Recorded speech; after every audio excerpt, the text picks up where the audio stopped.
ఓ ఆత్మీయుణ్ణి అన్యాయంగా చెరసాల్లో వేశారు.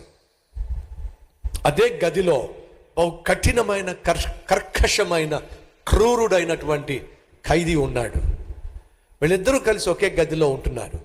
ప్రతిరోజు ఈ ఆత్మీయుడు మోకరించి ప్రార్థన చేయటం పక్కనే ఉన్న ఖైదీ చూసేవాడు.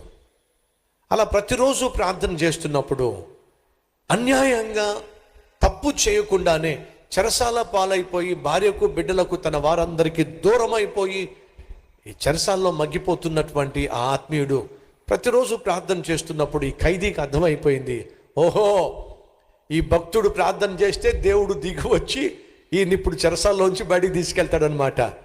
ప్రార్థన అయిపోయిన తర్వాత అదే మాట్లాడాడు, ఏం బాబో పదే పదే పదే పదే ప్రార్థన చేస్తున్నావు, నీ దేవుడు దిగి వచ్చి నేను బయటికి తీసుకెళ్తాడని ప్రార్థన చేస్తున్నావా, ఏంటా ప్రార్థన అడిగేశాడండి. అప్పుడు ఆ భక్తుడు అంటున్నాడు, నా దేవుడు దిగొచ్చి నన్ను ఈ చెరసాల్లో నుండి బయటికి తీసుకెళ్ళాలి అని నేను ప్రార్థన చేస్తున్నట్టుగా నీకెవరు చెప్పారు? మరి దేనికోసం ప్రార్థన చేస్తున్నట్టో? దేవుడు నన్ను ఈ చెరసాల్లో నుండి బయటికి తీసుకుని వెళ్ళడానికి కాదు నేను ప్రార్థన చేస్తుంది. మరి దేనికోసం ప్రార్థన చేస్తున్నావు? ఏ తప్పు చేయకపోయినా, ఏ నేరము చేయకపోయినా అన్యాయంగా నేను చెరసాల్లో వేయబడ్డాను అని అంటే దీని వెనుక నా దేవునికి ఉన్నతమైన ప్రణాళిక ఏదో ఉంది. నేను అడుగుతుంది ఏమిటంటే, ప్రభా ఎందుకని అన్యాయంగా నేను చెరసాల పాలయ్యాను, ఎందుకు ఇక్కడికి తీసుకొచ్చావు? దీని వెనుక ఉన్న నీ ప్రణాళిక, నీ ఉద్దేశము నెరవేరాలి అని నేను ప్రార్థన చేస్తున్నాను. అర్థమైందా? కష్టం గుండా, శ్రమ గుండా, ఆర్థిక ఇబ్బంది గుండా, ఆకలి మంటల గుండా, అవమానం గుండా ఒకవేళ నువ్వు వెళ్ళాల్సి వస్తే ఏడవద్దు, భయపడిపోవద్దు.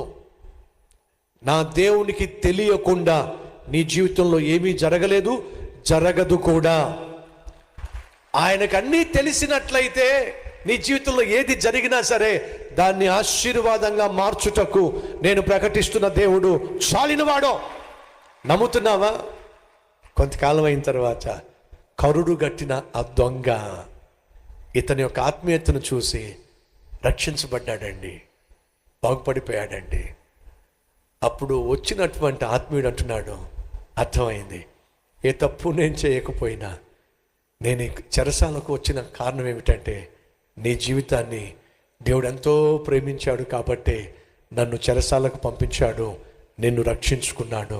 ఇది నా దేవుని అద్భుతమైన ప్రణాళిక. సో ఈరోజు నీ జీవితంలో నీకు అర్థం కాని సమస్య గుండా నువ్వు వెళుతున్నట్లయితే నిరుత్సాహపడద్దు, నిస్పృహకు లోనవద్దు, నిరాశ చెందొద్దు.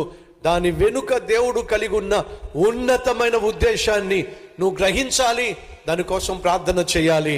త్వరలోనే దేవుడు తన మహిమను నీకు చూపించబోతున్నాడు.